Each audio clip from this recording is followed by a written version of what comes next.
Alright guys, so today's video is on one of the most anticipated truly wireless earbuds to come out in quite a while. And so the pair we're going to talk about is the Sony WF-1000XM3. And I think one of the main reasons these are highly anticipated is because the over-the-ear version has done so well. In fact, it came in and gave Bose competition as far as noise canceling goes, and even by the third version, some people will even say that it dethroned Bose as like the top noise canceling headphone. So the fact that these new in-ear versions are sharing the same HD noise canceling processor, a lot of people have high hopes for these.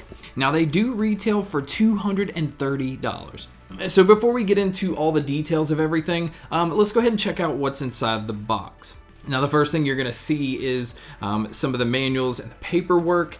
You also have plenty of ear tips to choose from. In fact, they included a small, medium, and large silicone ear tip, but also small, medium, and large foam ear tips as well. But I found that the ones that came on the earbuds already fit me, and I didn't have to go through any of these others. Now, thankfully, Sony decided to include USB-C. I'm glad they didn't go the route of micro USB, so this is a huge plus. Now, speaking of the charging cable, the battery life on these kind of varies depending on how you use them. If you use them with noise canceling on, you're going to get about 6 hours. But if you decide to use these with noise canceling turned off, you're going to get about 8.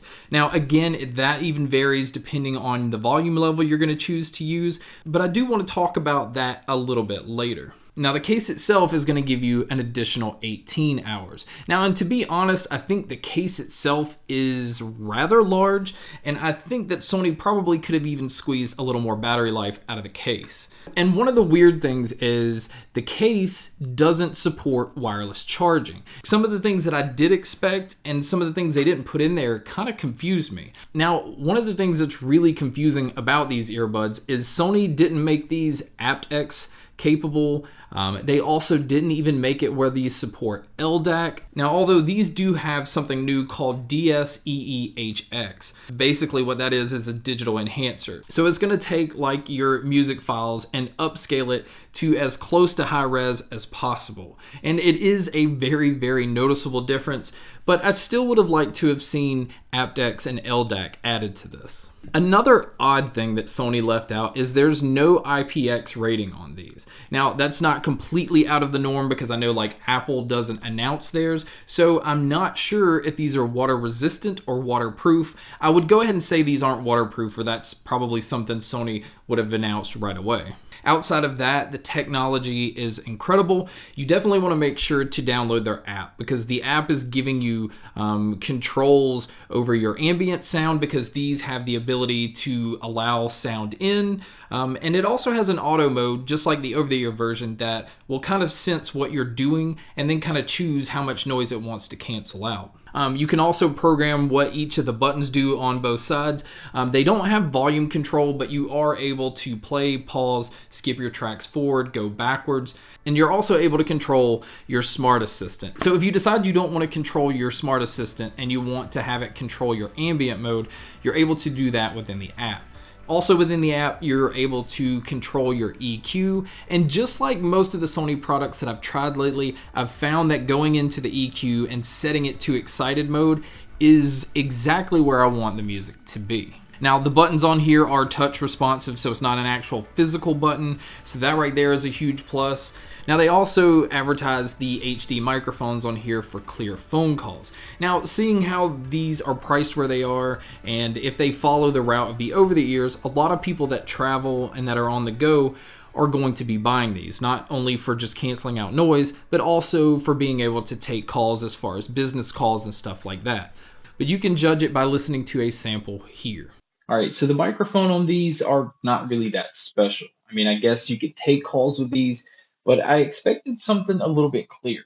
So now let's go ahead and get into the important part, because yes, the features are nice, the build is nice, the look is nice. It's a very clean looking earbud, but none of that matters if sound is just crappy. And like, I had high expectations going into this, and usually when I go that route, I'm usually let down. And I can say that these didn't let me down at all. Now, $230 is a very steep price for earbuds. especially truly wireless earbuds. Now I know like Sennheisers are $300. You have some pretty higher end names between that $200 to $300 range. But I do want to point out this. Now I know it's for different things, but the Powerbeats sell for $250.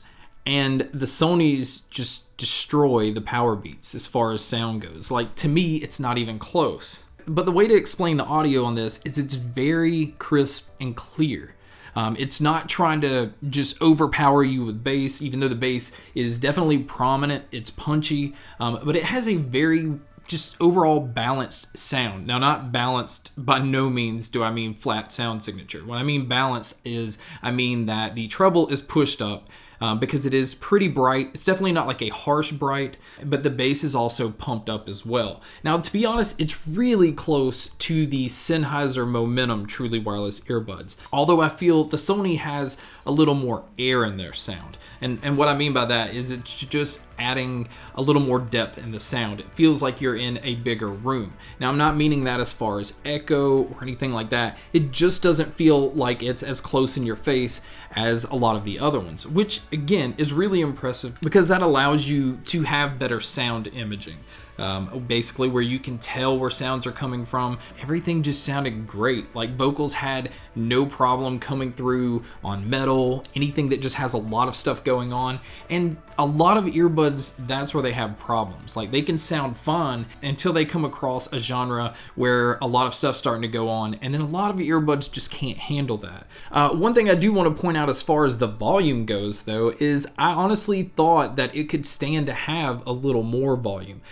Most of the time that I was listening to this, when I go back to look at my phone, I notice that it's already like the volume's turned up as loud as it can, and I still feel like it would have been nice to have, you know, another notch or two to be able to go up. And I don't know if Sony's limiting that so that there's no distortion, but there are times where I wanted to turn these up a little bit more. But overall, $230 is really steep. Again, I'm going to say that there's some amazing earbuds between the $50 to $100 range, but if you're wanting additional features, if you're wanting excellent noise canceling, if you're wanting a pair that is competing with basically the best of the best sounding truly wireless earbuds, then the Sonys are probably going to be for you. Although I'm just still confused on why Sony didn't allow these to be compatible with some of the other Bluetooth codecs.